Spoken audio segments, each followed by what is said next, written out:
How do you do? Hey guys, we just wanted to call your attention to some special folks who are helping to make Frankenstein Minute happen. These are our Patreon supporters. We understand that not everyone can support us on Patreon, but we just want to give a special thanks to people who contribute at the friend level. And a very special thanks goes out to Michael Allen, Felicity Brown, Jeff Elston, Dawn Lang, Livio Marino, Jackie Shervinsky, Dino Stamatopoulos.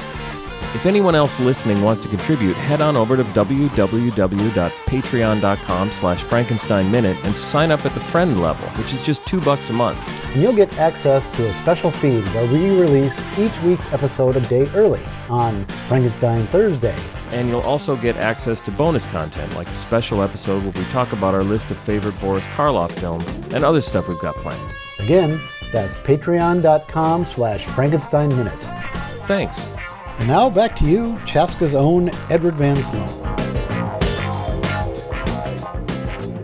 How do you do? We're about to unfold the story of Frankenstein. He's one of the strangest tales ever told.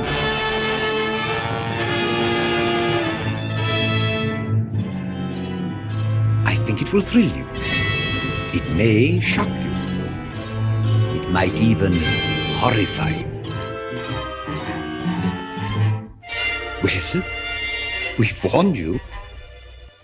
You have been warned. Welcome back to Frankenstein Minute, the podcast in which we dissect the Universal Frankenstein film series minute by minute. I'm Thom Lang. And I'm Bill Evenson, and we're talking about minute 34 of the original Frankenstein. And we pick up where we left off last time. The monster is still reaching towards the light, which is being It's extinguished. Even, yes. Yes. Well, and you can see the look of, it's at first disappointment and then confusion that comes over his face as the light fades, and he just kind of turns like, what just happened? What? Yeah, he turns to Henry. Yeah. As a, I guess as a father figure. Yeah, I guess. I was going to try to think of some other way to say it. No, but, I think that's it. Because it looks like a child that got to play with a toy for a few seconds, and then it's taken away without explanation. And you, as you say, you use the passive voice. It is taken away. He doesn't know Henry took it away. Right. He's not able to comprehend that. He can't fathom that. There's nothing to indicate that he thinks that. He clearly thinks the light went away, and he turns to Henry. Yeah, how did this imploring, happen? like, oh my God, this was great for a second. Yeah. Like literally, like, a it's second. Like the first moment, I think the first moment of real joy in his brief life. Yeah, absolutely. I was thinking about that because we talked about why he would be kept in darkness and stuff, and it does make me think that maybe he just can see better. Like seriously, if you were in darkness, so you're saying the monster can see better in the dark? Maybe I didn't even think of that. I guess I just thought maybe he's just used to not being able to see very well, and then light comes on, and he's like, "Oh my goodness, wow, look at this! I can kind of see." Yeah, but he doesn't take in the room. No, he doesn't. Yeah, that's the difference. He looks straight up to the sky. I'm trying to make it something it isn't. It's some symbolic reaching for God. It is. It is, yeah. So, yeah. Yeah, because, dramatically it doesn't probably make a whole lot of sense. Yeah. Logically. Right. But dramatically it's very profound. It's absolutely, yeah. And amazingly well done, as you say, for a guy who theoretically was found in the commissary. Yeah, well, again, call bullshit on that. If you've looked at his previous work, and there's about 80 titles prior to this, or even the ones just after, he's far better actor than I think sometimes he's given credit for. Oh, well, so this is absolute proof. This silent pleading, completely silent pleading. Yeah. How many Oscars did he win for this? Did they just give him Best Actor, Best Supporting Actor, Best Actress? Not a thing. Not a nomination for this kind of stuff. Supposedly wasn't even invited to the premiere screening, which I've heard that story over and over again. And was anybody else? Was everybody? Yeah, that's interesting. Sure. You don't talk. Was Clive invited to the screening? Did Dwight Fry go to the premiere screening? I don't know. No one ever talks about that. Sure, that makes. Okay. So was it that big of a slur? Right. That it's been made out to be. Right. It's clear that they didn't know what they had prior to its release. Yeah, you mean the question mark? The question mark mark. Yeah, well, the question mark, and in the all of the posters and stuff, he comes forth. Mm-hmm. I don't think anybody will question who the star of this film is. Yeah, it's John Bowles. Well, who's got the star on the wall? Well, yeah. And again, some more just the iconic sit down. We got a couple more sit downs in this one. Well, in the first one, Henry says it almost apologetically. Yeah, sit down. Sit down. Yes. Like I'm sorry, you're doing your fun.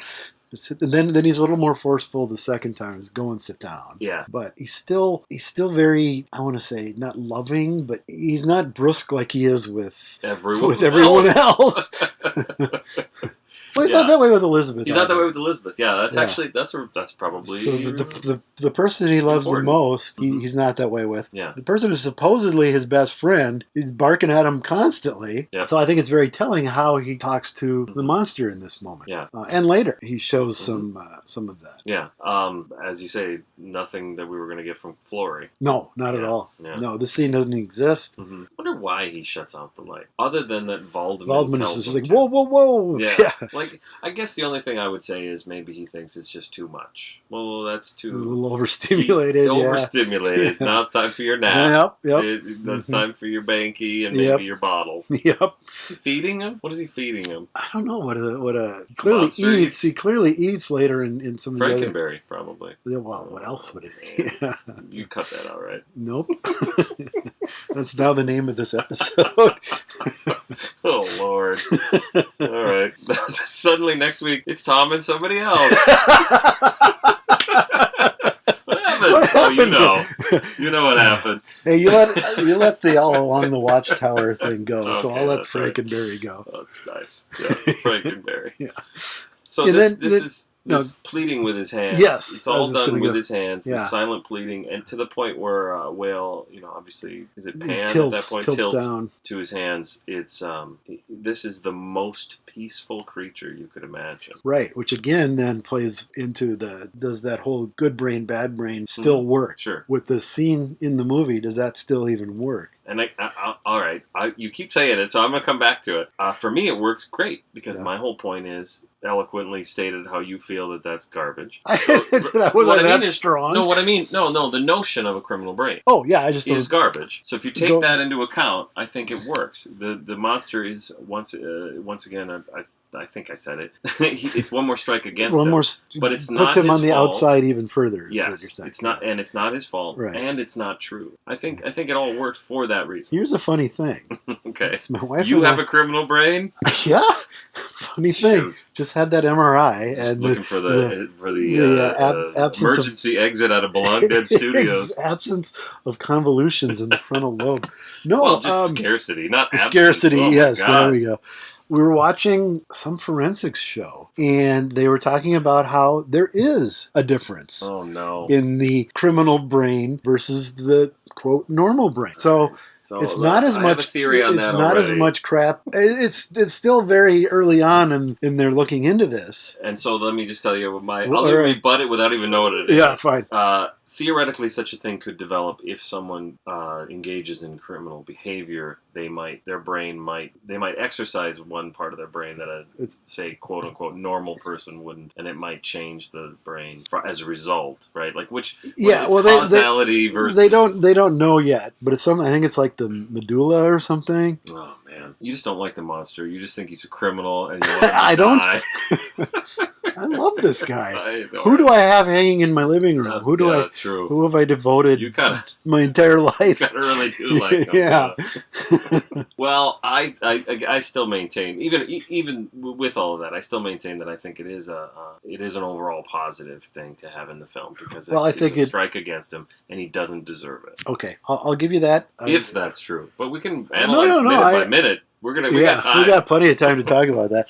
I think there's probably something to that, and then certainly the sequels will bear that out in less and less interesting ways as they progress. That's very true. Yes. It becomes a crutch. Yes, absolutely. Where writers far less skilled, and directors far, far, far less skilled than this. Yeah. And actors far less skilled than this. Boy, it all kind of... Don't... Stay tuned, folks. It we got buckle your... What's the line? Betty Davis, fasten your seatbelts. We're in for a bumpy night. Which is not to say we don't love those films. Yeah, no, that's true. You know, I mean, I just sat through Ghost a few weeks ago. How was that for dedication? That's dedication. You know, now we're going to talk about Ghost again. No, but well, Ghost if you have something to say. Frankenstein film. It is. The last after that, it pure becomes Frankenstein. Then it becomes else. the what they call the monster rally. Yeah. For better or for worse. Yeah. And again, when I was a kid, that was great because you had all these monsters, and it was a different film every few minutes. Yeah. You know, as an adult, it's like, yeah, that's pretty sloppy writing and pretty lazy, but I still love them. It'd be great if Dracula walked into this scene right here. John Carradine or yeah, Conrad Veidt? No, Count Alucard. Alucard. Yeah, I've got a lot to say about Kurt Siodmak when we get to him. All right. That metal strip you mentioned. There's a metal strip, or what do you call it? A plate or whatever. Yeah, it's like a metal strip or something. It just looks like a metal. So here's one of the things, maybe the problem with HD, is it really just looks like a metal strip on his forearm. I should quit gesturing to my forearm and say it on the audio. Right. But it's a metal strip. And it's held in place with wire. And it's held in place. I was going to say, is that a rubber band? It looks like string. It's But it's that way throughout. Okay. All the way to the end, I believe. Through Abbott and Costello? Abbott and Costello. It's still there. Really? Yeah. It's still there. I think it's held down a little more. Because in this scene, especially, it looks like it's come loose. Come loose. Okay. So what it is a metal strip that's holding him together. It's kind of got like a T shape on each end, and then little bolts. A little kind of fleur de lis. There you go. Yeah. I don't know what that is. Yeah. I think that's what it's called. That's what it is. Something you'd see on your banister. Yes. I don't know. Pretty. It's pretty. That's what I'm saying. Well, I'm assuming there was some logic behind it. Yeah, that it's holding him together, or holding that wrist straight or whatever. Yeah, it's there for a reason. It's never commented upon. Yeah, it's never commented. The electrodes or bolts or whatever you want to call them in the neck isn't commented upon, and they really don't come into play till for much 17 later. Years. Yeah, much later. We've decided we know what those are. Right. But he does say electrodes earlier in this movie, and I've decided that's fine. Well, that's what everybody says they are. Yeah. Pierce himself said that. Okay, I didn't know that. You get a lot of jokes about, it's holding his head on, and certainly in the Munsters, they got a lot of material out of that. Okay. But that it's like one thing. It's it's like a bolt all the way through. Yeah, which is not the case. No. Some artists, and I apologize, I can't remember his name, did what the skull would look like and the spine, and there's wires going up to where the brain pan would be, your brain case or whatever you call it, and then down. So from those electrodes. Oh, I love this idea. He's a cyborg. Partly, and like the top of his head is metal on this art piece, this skull. Okay. I would love to get my hands on one. Yeah. Like my wife, I'm sure, would love that sitting on the dining room table, but it is really, really well done, and I apologize, I can't remember the artist's name. Yeah, well, maybe we'll try and look it up. We'll look it up for next week. For next week. But he's definitely, as you say, he's got metal. There's a clamp on the top of his head. Yeah. So this is. And we see more of that in the sequels. Yes, because he gets burned off. Yeah. His hair gets burned. His hair burned off. Well, there's nothing under the hair on this one. Yeah. But in the sequels, we can see that it circumvents the whole head. Yeah. And the head becomes flatter in each film. It's true. Like, it's a little flatter in Bride, and then it's even flatter in Son. He's a rectangle in Bride. Yeah. Well, then by Son, it's like a different. So Bride has this thing where it's like the Mummy sequels, where it's a sequel to what happened in the first one. So he's burnt because he got burnt in the first one. Right. Whereas by the time you get to Son, it's years later, and he just there's no reason. Well, his forehead is much bigger in that. Is it? Everything is bigger in that. Everything's bigger in Son. They had more money, more collodion. Yeah, they could afford more collodion. Yeah. Boy, collodion prices in those days. But then it was latex. Well, by then it was. Let's see. So it's the Depression. Yeah, right now 31 was pretty bad. Deep. Yeah. By 39, it was getting better. We were ramping up for war, and people were working, so we could afford more collodion. It's a collodion. Remember the collodion? The great collodion stamps. Collodion shortage. Change their collodion stamps. You get a week, and that's it. You get the A card. You could get more collodion than the B. It is weird to think about this taking place so early, really, in the Depression. The Depression, I mean, obviously, the stock market crashes in 29 October. Was it 28? Well, I thought it was 29. Same difference. Yeah, whatever. It's early. Yeah. This is very early in the Depression. People are depressed, and we're putting together movies that are gonna make people. It's interesting because you I think it might have been a mutual friend of ours that was talking to me about a theory that someone put forth that movies tend to reflect the time period. Oh, absolutely. In reverse. Yes. So when you've got a really dark time, the movies are really happy. They're either happy or you get movies like this that are a complete escapism. Okay, sure. That makes sense. I think that's why this first horror cycle, particularly 32, 33, was so huge. Yeah. Yeah, things are shit. I'm living in shit, but it could be worse. Yeah. I could be I'm that not guy. Gonna watch a realistic depiction of my shitty life. Yeah, and I think gangster movies, musicals, all that stuff, slapstick comedies, those were all huge in the early talkies because it represented, like you said, an escape from your everyday life. Yeah. Yep. I'm out of work. Not me. I'm fine. Don't worry about me. So, if anybody out there is hiring IT, if anybody's hiring. So the metal. Another thing. When the monster does sit down, he sits down funny. He sits down with his he says this whole thing's funny. You gestured as if you were doing the sitting motion. That's funny too. It's not funny, but he's peculiar. Odd. It's peculiar. It's like he's not good at it yet. Yeah. But he also sits with his hands out. Straight out. As if, so is that rigor mortis? Is he still stiff? I would think so. Yeah. It's been only a couple days. Yeah. And he moves very stiffly up until later when, at the end of this minute. Yeah. But, true. Not long. You'd be stiff. Because I think sitting around. Yeah. Like if you're in the hospital for a couple of days, you're stiff. Or if you just, whatever. Yeah. Atrophied. But he's been actually, dead. I was going to say dead, but Henry might argue. Yeah. Yes. He's not dead. Okay, fine. All right, fine. But yeah, these are dead parts, Yeah. and he doesn't. When he sits down, I think that's a deliberate choice to keep Yes. his hands like. Yeah, it's because it's the same as when he's on the table. Fritz freaks out at the hand, and then. And you said something at the time that you think that you thought that really was his hand. I think that's. But we weren't saying his name then. Right, we were being all sneaky and coy. Now we can say it, and now you can breathe. Confirm that it does look the same. It's his hand. It's also when Baldwin inspects it, mm-hmm. and Henry's like, "Dead, eh?" I'm sure it's Boris's hand, but it's also stiff like that. And a little darker. A little darker because it's not alive. There he is, pale. It's referred to in the script as being black. Yes. It's not that dark. But. Yeah. Does anybody ever say anything about green? Well, I was going to mention that in the last minute and I forgot. All and right. I'm glad you brought it up. Cover it here. Yes. This is where we get into the gloves are off. The gloves. I was going to say fisticuffs. We take on 50 years this minute just ends with a bunch of commotion. And there's no episodes after that. This website goes dark. We're on a hiatus. Yeah. No, I don't think we're that far apart. No, I don't think either one of us cares that passionately. I don't know. The script calls him Gray. Okay. And everything I've read, every interview, refers to the makeup as having been gray. Mm-hmm. My theory is that it photographs to look. If it were shot in color, a friend of mine posed me this question: if that had been shot in color, what color do you think the makeup would have been? Yep. And I said I think it would have been a very, very, very pale Caucasian flesh color. Yeah. They chose the gray because that's what photographed best to look the like green. that. Well, I don't think that's right. Oh, he is gray. He is gray. Oh, I see. Oh, I see what you're saying. I didn't even realize that was in dispute. I thought he was wearing like a light green makeup that photographs.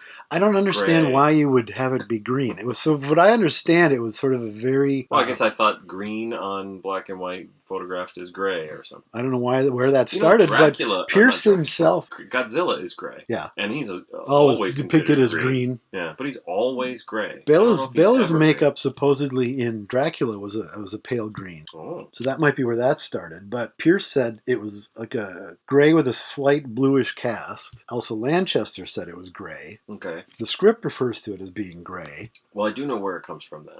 The green? It's that color footage from Son of Frankenstein, the Karloff clowning around. Yeah. So But what's that? it looks green, Yeah. but I've seen like color corrected in HD, and it's more gray than green. But when I made a little model just recently from Sun, I painted it like this bright green just to fuck with people. Yeah, why not?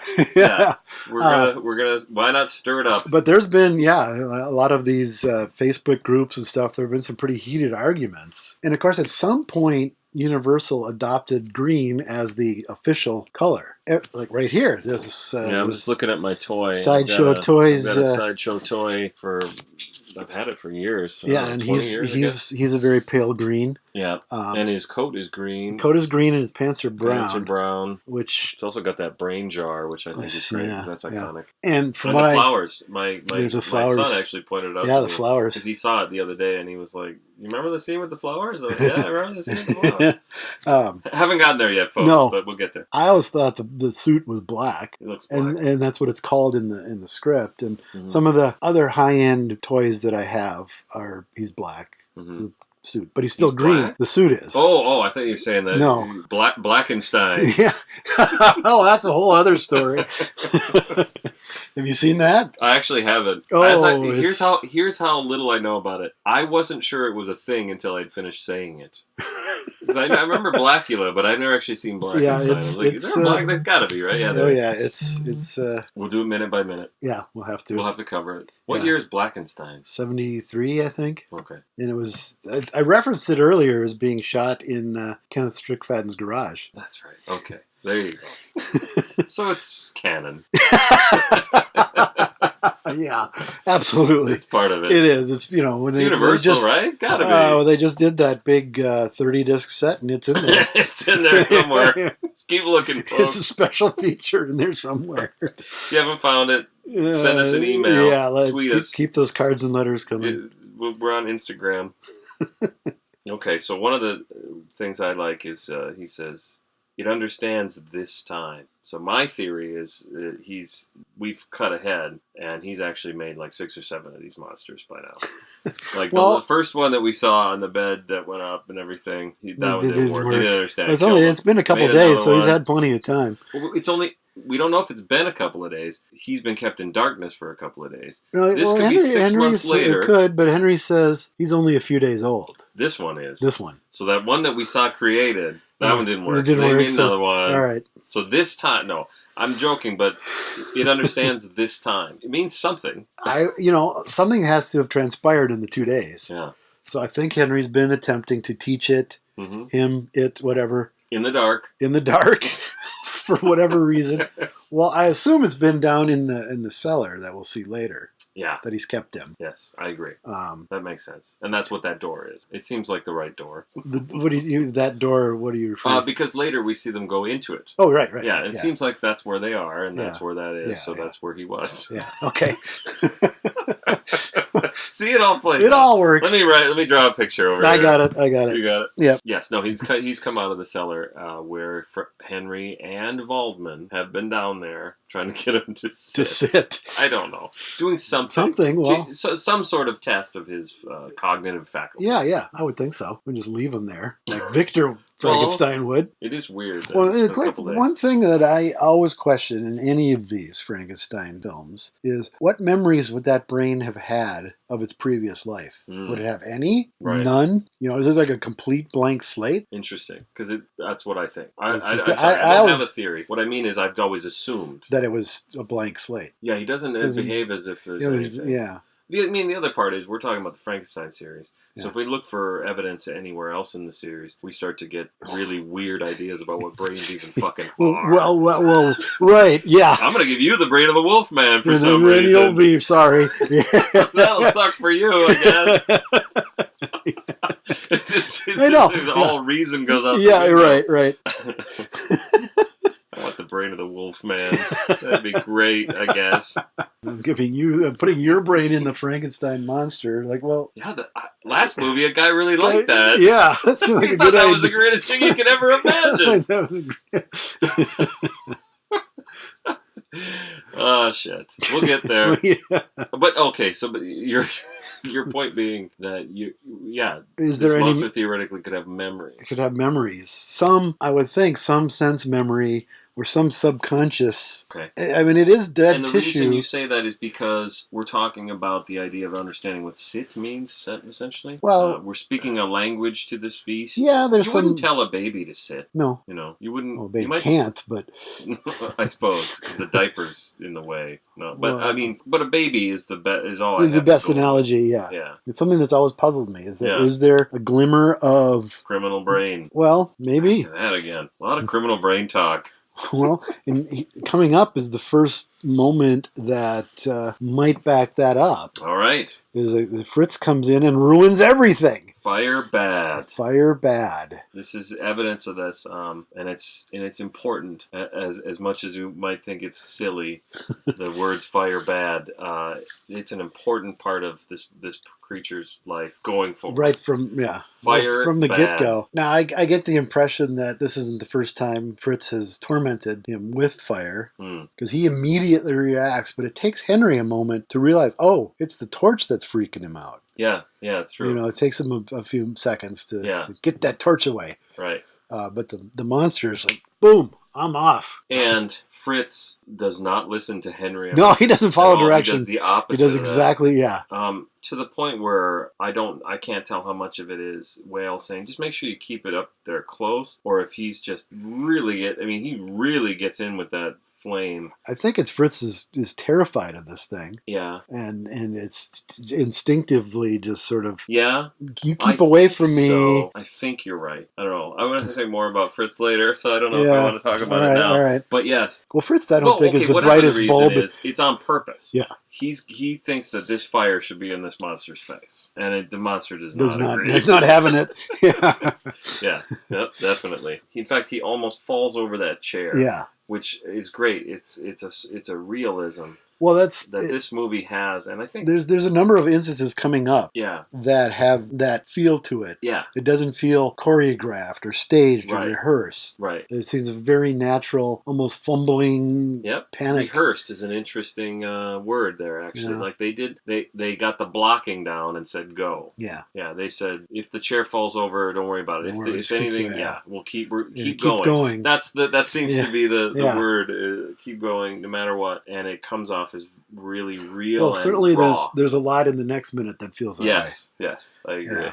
Another thing I noticed is the monster now is not silent anymore. The monster has this is the first time you hear closed-mouthed groaning. Ooh, Everybody can do it. It's just kind of almost comes out your nose. Mm-hmm. And Karloff is the only one to ever do this, I think, until Peter Boyle. Peter Boyle, yes. Peter Boyle does it exactly the same Peter Boyle's way. Great, yeah. I think in a straight Frankenstein film, Peter Boyle would have been outstanding. He's really good at that sound. Yeah, he gets it. Yeah, he totally does. Whereas most of the other actors that have filled the part don't. Yeah, but then, there are reasons for some of that too. Right. We'll get to that. Yes. But the biggest reason being this next movie, The Monster Talks. Yeah. But we'll get to that when we get to it. Yeah. And this sound is it's great. It's iconic. I was gonna say it's iconic. I don't know. Is it? I guess. Yeah, it is. Oh, certainly. Or it's just everything he does iconic because he's Boris Karloff. Because he's Karloff doing Frankenstein. Yeah, I think so. That's probably right. Yeah. Well, you've got to say that this towers over most of the other films from this era, from that genre. Oh, this head and shoulders. Yeah, and Bride. Yeah, are it's telling all these Universal sets that come out until the most recent one. They all come out, or they repeatedly would come out in sets that had Frankenstein, Dracula, Invisible Man, you can name them all, the Wolfman, and one sequel. It was Bride, because Frankenstein towers above. Yeah, it's the linchpin that the whole Universal Monsters universe, whatever you want to call it, is built upon. And they keep fucking it up. They just can't do it right. I was actually going to break down and watch Van Helsing again the other day. I'm like, no, you know what? I think I'll just take a nap instead. Because I'll get more out of it than... Well, is it... So maybe that is more iconic than I think, then. Him just going... Because I don't think it happens again after this movie. Well, he does it in maybe a little bit in Son. He does it in Bride and Son. Oh, he does. Yeah, he at least definitely goes a little bit. It's that growl. It's that. Sure. That, okay. It's. I would say it's iconic. I wonder if I people walked with up a to somebody passing. And just went, And I said, what is that? I think people with a passing knowledge would, like, clearly people like us that have permanently destroyed their chances of fitting into Their regular society. Convolutions. Oh, yeah. Well, I say, listeners, go ahead and do that to somebody. Just walk up to somebody in the people and street do in that and Chaska. say, what is that? Especially in Chaska. Well, in Chaska, though. No, Chaska. Chaska's the biggest, I was just out to Jesse James Day in Which Plain... Jesse James? Not the one guy who married Sandra Bullock. No, the original Northfield there. And I thought, well, Chaska should have Edward Van Sloan Days. Oh, man. Wouldn't that Van be something? Sloan Days. Wouldn't that be great? They can reenact something. I don't know. Natalie? Is that her name? Yeah, that was her name. I cannot... I remember I listened to our podcast, so I remember the name. I can't remember her last name, and I wish I could. Sure, we'll, by now, we'll 30-some weeks in, we'll have heard from her or her attorneys. Or the Van Sloan estate will have shut this down before that. Real fast. All right. Well, then there's a lovely overhead crane shot that ends the scene and continues into the next. Whale really liked that crane and really uses it well. Yeah. Even more so, I think, in the sequel. Yeah. In an Old Dark House. Yeah, definitely an old dark house. Yeah. That old dark house is a big house. It's a big house. You can fit a lot of cameras in it. That set got a lot of usage, too. Oh, yeah? Yeah, it's... I can't remember the studio, but they leased it for a movie called The Vampire Bat with Fay Wray, Lionel Atwill, and Melvin Douglas. That's actually, of that ilk, it's pretty good. And then it showed up in some other Universal stuff, too. Obviously, redressed. Sometimes you can't really recognize it, but... Secret of the Blue Room? Maybe. Something like that. Something like that. Well, that is part of the history of Universal is this building big stuff. Big probably sets. Find a use for it. Well, I think all the way through, they get less interesting. Oh, yeah, that's for sure. But they're still well-made sets. Till you get to Abbott and Costello Meet Frankenstein, and the castle sets in that are outstanding. Okay, I thought you were going the other way. Oh, no, that movie looks great. Yeah, it does. Yeah. That the art direction is fantastic. Those sets could hold up in any horror movie ever. That's probably a big part of it. The love and affection for the films that goes into making that. Yeah. I've still seen people on the internet arguing about that one. Really? That it doesn't belong? That it doesn't belong. I can't disagree more. And I'm fine with... I don't really care, right? I'm happy to be a troll on the internet. If you don't think... who cares? Yeah. But the affection that it took to even get Lugosi back in the role it just shows you what they're doing, what they're trying to do. It certainly uses the monsters better than the last 2 or 3 legit ones. You can argue all you want that it doesn't belong, but from where I sit, it's a far superior film. Yeah, Dracula's a little bit different guy. Yeah, he's got like a weird plan that I'm not sure I understand. Not sure Plus, you can see him in the mirror. I don't even know if that's him, really. We'll talk about it years down. We got time. It's Baron Lehos or whatever he calls himself. See, not even him. All right, it's at the end of that one. Yeah, I think so.